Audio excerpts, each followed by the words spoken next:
Behind the shades.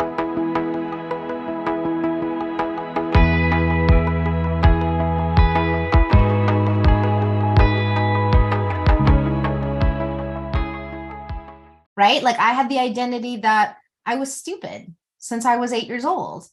And until I can create something, another label to put on top of that label will always be there. No matter how much I try to deny it and avoid it, resist it, it's going to always be there until I have something else to replace it with. And she's not stupid, everyone, just so you guys realize, okay? She's very intelligent, very smart. I But can it is vouch a for real her. story. It is a real It story is. that I have about myself. So Even though, how did you get rid of that label? Because that's a label that you had for so long at such a young age. yeah. So something happened to me, a sexual abuse thing, not terrible, terrible, terrible, but enough to be scarring to an 8-year-old. And I didn't tell anybody because this person was like a family friend. And when I did say something, my mom got really angry. And I took it like, oh, that's my fault. Had I been smarter, I would have said something sooner, but I didn't. Therefore, I'm dumb. So here I am going through life, straight A's. I did advanced placement into high school. I graduated with honors. I had 3 scholarships. I went to university, got honors there. Went to Royal Conservatory, got honors there. Like I have a pretty impressive resume, and yet it is something that I grapple with every single day. And it's like this perfectionism that I'm like been so hardwired to be that I'm constantly like bumping up against every day. And so people think that I got it all figured out. I'm like, no, I don't. I just have tools to be able to really check myself out and just get to what's really going on. And instead of resisting it and avoiding it, I can actually deal with it and overcome it and then move forward. That's the only difference. I'm not better, smarter, or anything like that. I just have tools.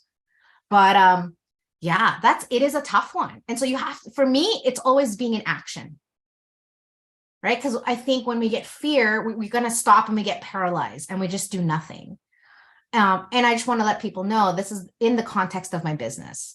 Right. I have it like every time I want to level up my business, charge more money, come up with a new program for my coaching business. That voice comes in and says, you can't do that. Who do you think you are? And I think part of it too, Train, is cultural. You know, I'm Filipino. I come from my grandma only finished grade 4.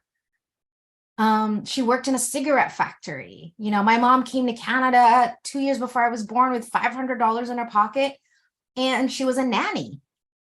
And so I think a lot of what I'm also grappling with is that who do you think you are? Who do you think you are to have this big dream? Who do you think you are to want to change 10 million lives and transform families and end divorce and end generational trauma? Who do you think you are, Jeanell?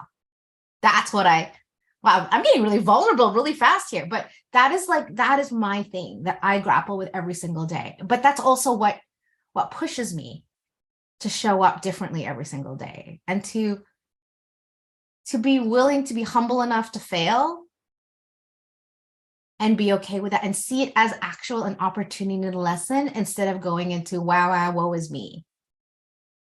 Right? Because the wow, woe is me is the one who says I'm dumb.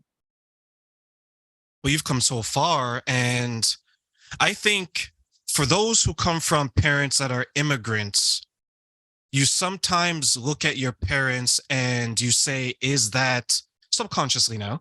You say, is that my future? You mentioned your mother came, your mother worked in a factory, you know, grandmother, $500 in her. You have these things and you say, okay, my parents were this, because many of our parents were factory workers. They came from an established life and they said, for the most part, I want something better for the next generation. Yeah. And I think that's where children like myself, like you, need to pull from and say, yes, they may not have had the education that I have or that I got. They may not be able to have the potential career-wise that I have, but can I live up to the legacy saying that I am going to do whatever it takes to be successful, because to leave your native land is a huge step forward in the name of success. Yeah.